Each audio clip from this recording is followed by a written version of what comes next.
नमस्कार, मी ऋषी देसाई. सुवर्ण कोकणच्या विशेष भागात स्वागत. आज यमद्वितीया अर्थात भाऊबीज. दिवाळीतलं एक असं मानाचं हा दिवस असतो, असा क्षण असतो की या दिवशी बहिणीनं भावाला ओवाळायचं आणि भावानं बहिणीसाठी केवळ औक्षण म्हणून न पाहता त्या सोनेरी दिवसाची, त्या सोनेरी क्षणाची, आयुष्यभराची एक गुंफण करावी. खरं तर संस्कृतीनं, आपल्या वारशानं, आपल्या परंपरेनं दिलेला हा एक अतिशय मंगलमय आणि मांगल्यमय असा हा पर्व सोहळा असणारा हा दिवस. याच दिवसाच्या निमित्तानं अशा एका आपण व्यक्तित्वास भेटणार आहोत की ज्यांनी निसर्ग आणि निसर्गाच्या संस्कृतीची जोपासना करताना त्या संस्कृतीतलं प्रत्येक पर्व, प्रत्येक दिशा आपल्यासाठी यशमान कशी आहे हे सांगण्याचा वसा उचललाय. अर्थात सुवर्ण कोकणचे शिलेदार ही त्यांच्याशी एक ओळख आहे. भूमी सावंत यांच्याशी आपण आज संवाद साधणार आहोत. स्वागत आपलं.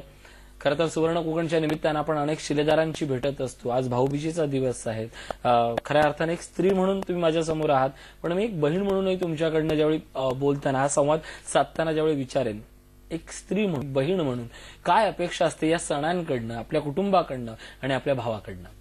नमस्कार. प्रथम तर मी भाऊबीजच्या पवित्र दिवशी जी 24 तासवर येण्याची मला संधी मिळाली याबद्दल मी तुमच्या पूर्ण टीमचे, तसेच आमचे सुवर्ण कोकणचे अध्यक्ष सतीश सर आणि आमचे शिलेदार, तसंच आज जे समोर आहेत त्या प्रेक्षकांचे मी मनापासून आभार मानते आणि त्याशिवाय त्यांना ह्या मंगलदिनी शुभेच्छा देते दिवाळीच्या मनापासून.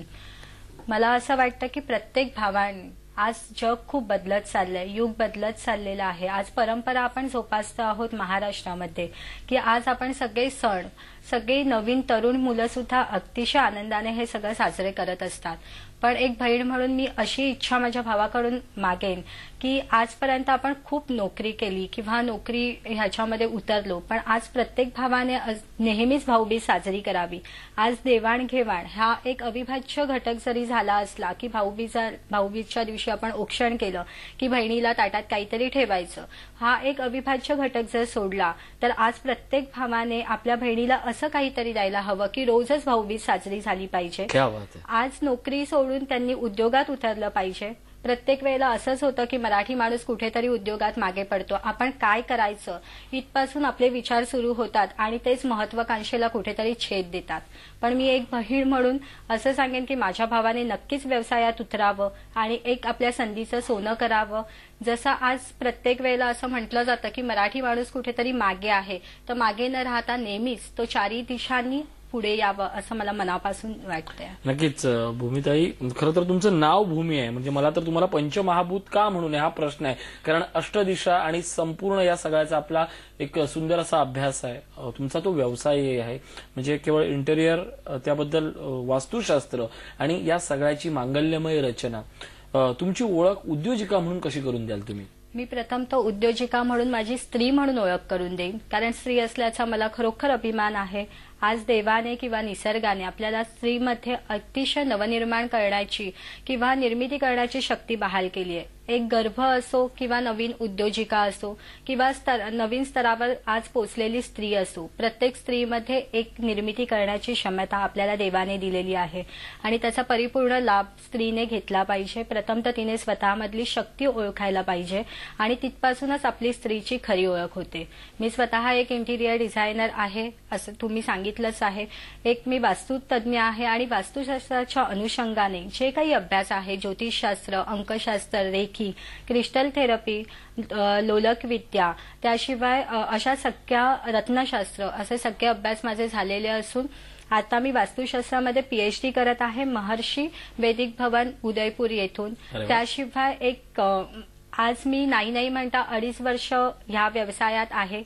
माझ्या गुरूंच्या कृपेने म्हणा की देवाच्या आशीर्वादाने आणि माझे मिस्टर आहेत प्रशांत सावंत, त्यांच्या सपोर्टने मी आज 450च्या वर माझ्या वास्तू व्हिजिट झालेल्या आहेत. कुठेही माउथ टू माउथ पब्लिसिटीनेच हे सगळं होणं शक्य आहे. कधी जाऊन 450च्या वरच्या घरात आम्ही पोचली हे माझंच मला कळलं नाही. त्याशिवाय 8 जणींची आम्ही टीम उभी केलेली आहे, क्लीमश्री एंटरप्राइजेस म्हणून, आणि गुहागर येथे आमचं आता डिसेंबरमध्ये भूमिपूजन आहे. तिथे आम्ही 80 फ्लॅटचे प्रोजेक्ट उभारत आहोत. अगदी समुद्र किनाऱ्यापासून 10 मिनिटं अंतरावर हे आमचं प्रोजेक्ट वास्तुशास्त्र आणि नक्षत्र गार्डनच्या रंगसंगतीने ते उभं राहणार आहे. एका शब्दावर मी थांबवतो, म्हणजे क्लीम्स हा शब्द खूप सुंदर आहे. नक्षत्र गार्डन ही काय कन्सेप्ट आहे? नक्षत्र गार्डन अशी कन्सेप्ट आहे की आपले जे 27 नक्षत्र आहेत त्या अनुषंगाने प्रत्येक नक्षत्राचं एक झाड असतं, एक वृक्ष असतं.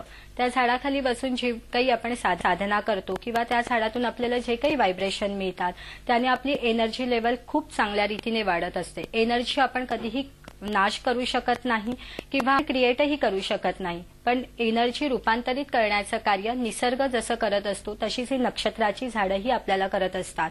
आणि नक्षत्रांचे आपल्या जीवनावर खूप मोठे परिणाम होत असतात. हे ज्योतिषशास्त्राच्या अभ्यासातून आपल्या सगळ्यांना माहितीच आहे. नक्कीच. थोडंसं मी याच विषयावर होतो आणि या विषयातल्या उद्योजकतेबद्दल मला बोलायचं होतं. सुवर्ण कोकणच्या व्यासपीठावरनं गणेशोत्सव आला त्यावेळी आम्ही एक अभिनव कल्पना मांडली होती की आपण दरवेळेला मोदक देतो, लाडू देतो, यावेळेला आपण आपलं घर पण जपूया, कोकण पण जपूया म्हणून प्रत्येकानं आपल्या घराच्या अंगणामध्ये 21 जास्वंदीची झाडं लावायची. आता नक्षत्र गार्डन हा पुढचा त्यातली कन्सेप्ट आहे. मला सांगा, अशा प्रकारचा जर प्रत्येकानं हा प्रयत्न आपल्या घरात केला, 27 झाडं कोकणात लावणं म्हणजे तसं काय दुष्काळ नाही, पाणीच पाणी आहे, निसर्ग आहे असं म्हणते आणि सगळ्यात म्हणजे वनश्री आहे, तर त्यातनं आर्थिक मिळणारे फायदे, स्वतःला मिळणारं समाधान याबद्दल काय डेव्हलप करा? आर्थिक मिळणारे फायदे म्हणजे जर नक्षत्र गार्डन आपण उभारलं, सुवर्ण कोकणच्या माध्यमातून आम्ही ते प्रयत्नही करत आहोत की आम्ही 27 नक्षत्रांची झाडं लावल्यानंतर त्या प्रत्येक झाडाचा एक मंत्र आहे.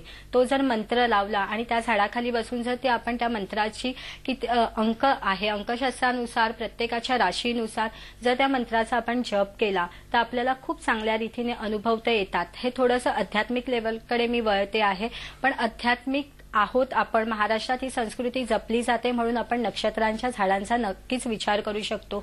नक्षत्राचं मूळ आहे, खोड आहे किंवा पान आहे, जर त्या राशीनुसार आपण ते स्वतःजवळ ठेवलं तर नक्कीच आपल्याला त्यातून मिळणाऱ्या व्हायब्रेशनने आपल्याला खूप चांगले अनुभव यायला सुरुवात होते. हे झालं आपल्याला नक्षत्राबद्दल. आपल्या असं म्हणतं, खरं तर आपण कोकणातली माणसं आहोत, आपण कितीही नाकारलं तरी अध्यात्म, त्या भागातली पंचमहाभूतं नाकारून आपण काहीच करू शकत नाही, कारण त्या पंचमहाभूतामध्ये एक विज्ञान लपलेलं आहे जे आपण वाचलेलं नसतं म्हणून त्याला आपण अंधश्रद्धा म्हणून समजतो आणि दूर होतो. मला सांगा, आता उद्योग या विषयावर बोलायचं झालं तर उद्योग परिषदेत आहात आणि तुम्ही त्या ग्रुपशी संबंध राहता आणि आता शिलेदार झाल्यानंतरचा अनुभव कसा आहे? मी स्वतः एक मुंबई उद्योजिका ग्रुपची अध्यक्ष आहे आणि सगळ्या उद्योजिका घडवण्याचे कार्य आम्ही करत आहोत. आत्ताच माझा 22 नोव्हेंबरला एक सेमिनार होणार आहे 1000 स्त्रियांसाठी आणि इथे सुवर्ण कोकण हे असं प्लॅटफॉर्म आहे की आपण सगळीकडे जातो, अनेक सेमिनार्स अटेंड करतो, पण मला इथे काहीतरी खूप वेगळं मिळालं जे मी शब्दात नाही मांडू शकत खरं तर, कारण शब्द इथे कमी पडतील. आणि सुवर्ण कोकण हे असं माध्यम मिळालं की मी फक्त टीव्हीवरचा एक एपिसोड बघून मी गेले होते. खरं तर तिथे दादरला जेव्हा मी धुरी हॉलमध्ये गेल्या महिन्यातला प्रोग्राम अटेंड केला तेव्हा जास्त पुरुषच दिसत होते आणि आम्ही 2-3 स्त्रिया होतो. मला तेव्हा थोडं कन्फ्यूज झालं, पण सगळीकडे जाण्याची सवय असल्यामुळे मी तो अटेंडही केला. पण तिथून निघताना मी खूप काही घेऊन निघाले की आज मी तुमच्यासमोर बसू शकले आणि सुवर्ण कोकणमुळे मला ही बसण्याची संधीही मिळाली.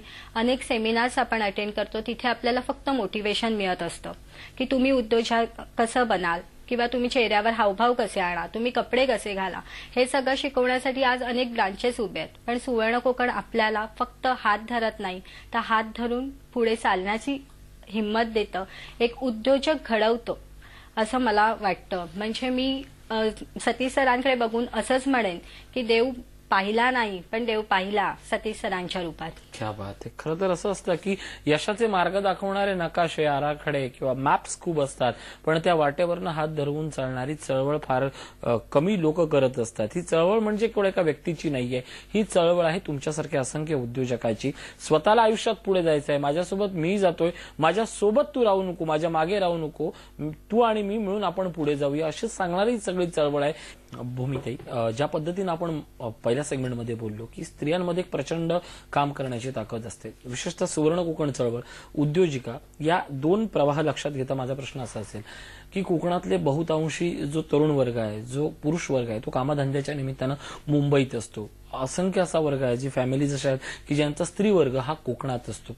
त्या वर्गासाठी एक प्रश्न, आणि मुंबईतही असा एक वर्ग आहे जो नोकरदार वर्ग म्हणून बाहेर असतो, स्त्री म्हणून ती घरात असते. कोकणातली एखाद्या गावातली स्त्री आणि मुंबईतली शहरी जीवन जगणारी स्त्री, जी उद्योजिका, ज्याला दोघांनाही बनण्याचं दोघांमध्येही पोटेन्शियल आहे, ती माणसं या सगळ्या चळवळीपासून लांब आहेत. सुवर्ण कोकण किंवा त्यांच्यासाठी उद्योजक होणं हे किती सोपं आहे? उद्योजक होणं हे फारसं कठीण नाहीये. मी माझ्या अनुभवावरून तर नक्कीच सांगेन. आणि आता मी मगाशीच म्हटलं की स्त्रीमध्ये एवढी शक्ती दिलेली आहे देवाने की ती काहीही निर्माण करू शकते. मग अगदी भांडी घासणाऱ्या मावशीपासून ते अगदी उच्चतराला गेलेल्या स्त्रीपर्यंत उद्योग करणं हे कधीच कठीण मला तरी वाटत नाही. कारण माझंही फॅमिली बॅकग्राऊंड उद्योजकसाठी नाही, पण माझ्या मिस्टरांनी सपोर्ट केल्यानंतर मी आज इथपर्यंत पोहोचू शकले. प्रत्येक जसं पुरुषाच्या मागे नेहमी आपण म्हणतो की स्त्री हवी, स्त्री ही शक्ती आहे. जसं पुरुष हा शिव आहे तर स्त्री ही नेहमीच शक्तिरूपाने त्याच्या पाठीशी उभी राहते. पण जर शिवाने शिवाचं रूप नाही दाखवलं तर स्त्री आपली शक्ती कशी दाखवेल. प्रत्येक घरातल्या पुरुषाने आपल्या स्त्रीला नक्कीच बाहेर काढावं. तिच्या मनातल्या ज्या इच्छा आहेत, तिच्या जे कला आहेत ते नक्कीच जगासमोर आणाव्यात असं मला मनापासून वाटतं. आणि त्यासाठी आज सुवर्ण कोकण अविरत प्रयत्न करत आहे की अशा कोकणात लपलेल्या कितीतरी अनेक कला आज आपण बाहेर काढत आहोत. रिकामी जे हात आहेत त्यांना आपण उद्योग देण्याच्या मार्गावर सतत प्रयत्न करत आहेत. मग त्यासाठी आपण एकमेकांचा हात धरून पुढे जावं, आपण एक खारीचा वाटा उचलावा असं नेहमीच वाटत आलेलं आहे. आणि कोकण ही परशुरामाची भूमी आहे, अतिशय पवित्र भूमी आहे.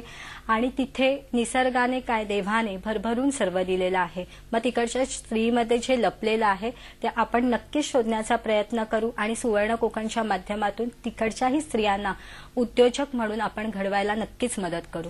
यात सुवर्ण कोकणच्या माध्यमातून आता काही फूड मॉल्स उभे राहत आहेत, काही बाजारपेठ नवीन तयार केली जाते आणि या बाजारपेठेतनं लागणारा जो माल असणार आहे तो मुंबईतनं न घेता गावागावांमध्ये जाऊन अशा काही महिलांच्या हातची, कारण मुंबईत हाताची चव मिळत नाही, बाकी सगळी मिळते. घराची आठवण आणि घराची ती जो स्वाद असतो तो मिळत नाही.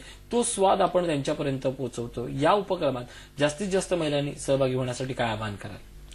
मी तर नक्कीच हे म्हणेन की सर्व स्त्रियांनी ज्या कोकणातल्या आहेत, आपल्याला पहिला प्रश्न हा पडतो की आपल्याला भांडवल नाही, पैसे नाही, आपली ऍडव्हर्टाईज कोण करणार, इथपासून उद्योगाची सुरुवात होते. पण सुवर्ण कोकण ह्या सगळ्याला छेद देत आहे की इथे तुम्हाला एक नाहीये. तर मी हे स्वतः असं म्हणेन की हा उद्योग करणं म्हणजे एक सर्कस आहे. सर्कस आपण नेहमी पाहतो की खेळताना एका दोरीवरून दुसऱ्या दोरीवर प्रत्येक जण जात असतं. खाली बघितलं तर त्यांना भीती वाटत असते की मी पडलो तर काय होईल, एक तर मी मृत होईन किंवा माझ्या शरीरातला एक पार्ट निकामी होईल. पण मी अशा रीतीने बघेन की आपण जेव्हा उद्योग करतो तेव्हा ती एक सर्कस आहे. पण सुवर्ण कोकण आणि सतीश सर खाली जाईसारखं काम करतात. तुम्ही पडणार नाहीत, पडलात तरी आम्ही आहोत. मग त्यांच्यावर इतका विश्वास ठेवून जर आपण एक पाऊल पुढे उचललं तर नक्कीच आपली उद्योगाची सर्कस आपण यशस्वी करू. आणि प्रत्येक स्त्रीने जो आपल्याला आज फूड प्रोडक्ट आपण मुंबईत देणार आहोत किंवा गावातून जे आणणार आहोत, तर प्रत्येक स्त्री आहे जी गावातली, तिने जर आम्हाला हे प्रोडक्ट दिले तर नक्कीच त्यांनाही उद्योगाला हातभार लागेल. त्यांच्याही रिकामी हातांना काहीतरी पोटेन्शियल सगळं मिळेल, त्यांच्याही कला बाहेर निघतील. आणि मुंबईमध्ये जे आज आपण सगळे चुकीचे पदार्थ खातोय तर ऑर्गॅनिक फूड्स आपल्याला मिळतील. ते सुद्धा अतिशय सुवर्ण कोकण हे विश्वास आज सगळ्या लोकांनी ठेवलेला आहे आणि त्या विश्वासात तर आपण सगळं चांगलं मिळणार आहे आपल्याला. त्यामुळे गावच्या सगळ्या मी स्त्रियांना असं आवाहन करेन की नक्कीच आमच्याशी संपर्क साधून आम्हाला मदत करा. आज शहरात वावरणारी आपण माणसं, आपल्याला हायजेनिकपणाची फार मोठी सवय झाली असते आणि आपल्या या बघण्यातनं, आपल्या नजरेतनं गावचं ते सगळं खाणं म्हणजे कदाचित ते पॅकिंग नसतं, हायजेनिकपणा नसतो, पण एक गॅरंटी त्या खाण्यात असते की तुम्हाला कुठलाही अपाय होणार नाही. याच्यात एक शक्ती असते, त्याच्यात एक ताकद असते. अर्थात ही ताकद असते गावच्या चुलीनं दिलेल्या त्या आईची, त्या आजीची, त्या मावशीची, त्या बहिणीची, या शक्तीनं बनवलेल्या त्या पदार्थाची अवीट चव चाखूया आणि स्वतः बलवान होऊया. कोकणात उद्योजकतेची चळवळ सुरू झालेली आहे. खरं तर वेगवेगळ्या कार्यशाळा होत आहेत. दापोली असेल, सिंधुदुर्ग असेल, लांजा असेल आणि मुंबईत तर वारंवार या अश्वमेधच्या कार्यशाळा होत असतात. उद्योजकतेची ही चळवळ आहे. कोकण आणि मुंबई किंवा कोकण आणि शहर हे आता केवळ मनी ऑर्डर पुरतं राहिलेला भाग नाहीये, तर आता कोकणातनं उलट्या मनी ऑर्डर या महानगराकडे येण्याची वेळ झाली. आणि हाच उद्देश मनात ठेवून आता पुन्हा एकदा 6 डिसेंबरला कार्यशाळा होते की कोकणातला पैसा कोकणातच यावा आणि कोकणातच त्याची सगळं आगमन व्हावं, अशी सगळी चळवळ आहे. तर या सगळ्या कार्यशाळेच्या निमित्तानं आणि भीमथडीची जत्रा आहे, तुम्ही स्वतः सहभागी होणार आहेत, तर ही सगळी वातावरण बदलतं आणि या बदललेल्या वातावरणात कोकणातल्या तरुणानं, स्त्रीनं कसं झोकून घ्यावं? आता आम्ही भीमतडीची जी जत्रा होणार आहे तिथे स्वतः आमचा स्टॉल लागणार आहे कॅटरिंगचा, जिथे आम्ही कोकणातले पदार्थ तिथे ठेवणार आहोत जे पुणेकरांना नक्कीच आवडतील. आणि आपली कोकणातली चव तर सगळ्यांनाच माहिती आहे की खूप छान आहे. ते करताना आपल्या मनातल्या भावना जर नक्कीच चांगल्या असतील तर ते आम्ही समोरच्यापर्यंत चांगल्या रीतीने पोहोचवू शकतो. तर हे एक उत्पन्नाचं साधन आम्हाला स्वतः तिथे एक्झिबिशनमधून मिळणार आहे. आणि त्याशिवाय जे काही उत्पन्न आहे, जे तुम्ही म्हणालात की फूड प्रोडक्ट आपले चालू होत आहेत, आणि अशी खरोखर एक वेळ सुवर्ण कोकणमुळे येणारच आहे की मुंबईतून आजपर्यंत गावात पैसे जात होते, पण आज उलट होणार आहे की गावातून नक्कीच मुंबईकडे पैसे येणार आहेत. आणि सुवर्ण कोकणची ही चळवळ नक्कीच यशस्वी रीतीने आम्ही सगळे शिलेदार पार करू, कारण आमच्यावर तेवढा सतीश सरांनी विश्वास ठेवलेला आहे, तो आम्ही नक्कीच पार करू. आणि ही भीमतडीची जत्रा आहे तिथे आम्ही स्वतः सुवर्ण कोकणचं एक दालन उभं करणार आहोत. ह्याची माहिती तर सतीश सरांनी दिलेलीच आहे, पण ह्याच्यामधून जे काही कोकण आहे आणि नक्कीच कोकण सुवर्ण आहे हे आम्ही तिकडे दाखवण्याचा नक्कीच प्रयत्न करणार आहोत. नक्कीच आपल्या परीने हा सगळा प्रयत्न होतच असतो. सकाळचे कार्यक्रम असतील, कार्यशाळा असतील, अभ्यास दौरे असतील. आज उद्योजक होण्यासाठी सगळ्या महिलांना आणि तरुणांना तुम्ही काय आवाहन कराल? उद्योजक होण्यासाठी मी सर्व तरुणांना आणि महिलांना हेच म्हणेन की खरोखर आमच्या सुवर्ण कोकणमध्ये सामील व्हा. अश्वमेधचे तुम्ही एक शिलेदार व्हा. इथे नक्कीच तुम्हाला हात पकडून पुढे नेलं जातं, हात सोडला जात नाही. एक सेमिनार संपल्यानंतर बाहेर आल्यावर आपण आपली किंवा ते त्यांची ओळख विसरत नाही, तर एक ग्रुप केला जातो, एक लिडरशिप दिली जाते, प्रत्येकाची आठवड्यातून एकदा मीटिंग होते. म्हणजे इथे नक्कीच आपल्याला पुढपर्यंत नेण्याची साथ दिली जाते. कुसुमाग्रजांच्या 2 ओळी मी नक्की इथे सांगेन की देणाऱ्याने देत जावे, घेणाऱ्याने घेत राहावे, घेणाऱ्याने घेता घेता देणाऱ्याचे हातही घ्यावे. परोपकाराची भावना इथे नक्कीच शिकवली जाते. आणि एकानेच पुढे व्हायचं नाहीये, तर सगळ्यांनी एकत्र पुढे या, हेच आमचं ब्रीदवाक्य आहे. आणि म्हणूनच मी नक्की असं सगळ्यांना आवाहन करेन की आमच्या सुवर्ण कोकणामध्ये सामील व्हा आणि अश्वमेधचे शिलेदार व्हा. नक्कीच कुसुमाग्रजांच्या या ओळी देणाऱ्यांना देत जावे आणि घेता घेता एक दिवस घेणाऱ्याचे हात घ्यावे. आपली गंमत अशी असते शिकलेल्या माणसांची की आपण त्यातल्या शब्दशः ओळी घेतल्या. घेणाऱ्याने हात घेत जावे म्हणजे त्याचे हात ओढून घ्यावे असे नाही, तर त्याच्यातली दातृत्व आपण समजून घ्यावा. इथे येणाऱ्या प्रत्येक माणसानं दुसरा जो माणूस देतोय त्याच्याकडनं भरभरून घ्यावं, पण ज्यावेळी आपली देण्याची वेळ येईल तेव्हा आपण घेणाऱ्याचे हात घेतलेले आहेत असं समजून पुन्हा एकदा ते दातृत्व त्याच पद्धतीनं पुढे नेत राहावं. अश्वमेध असेल, सुवर्ण कोकण चळवळ असेल, माणसाला माणूस जोडण्याचा आणि कोकणाला कोकण जोडण्याचा हा सगळा सुंदर प्रयत्न आहे. आणि या प्रयत्नात आज असंख्य शिलेदार सहभागी होत आहेत. तुम्ही वा स्क्रीनवर नंबर जात आहेत आणि या नंबरशी आपण संपर्क करा. भूमिताई, आज इथं तुम्ही आलात, खूप सुंदर मार्गदर्शन केलं आणि भाऊबीजेच्या निमित्तानं असंख्य भावांना आणि बहिणींनाही खूप सुंदर अशी ओवाळणी केली आहे, औक्षण केलं. खूप खूप आभार. धन्यवाद. झी 24 तास रहा एक पाऊल पुढे.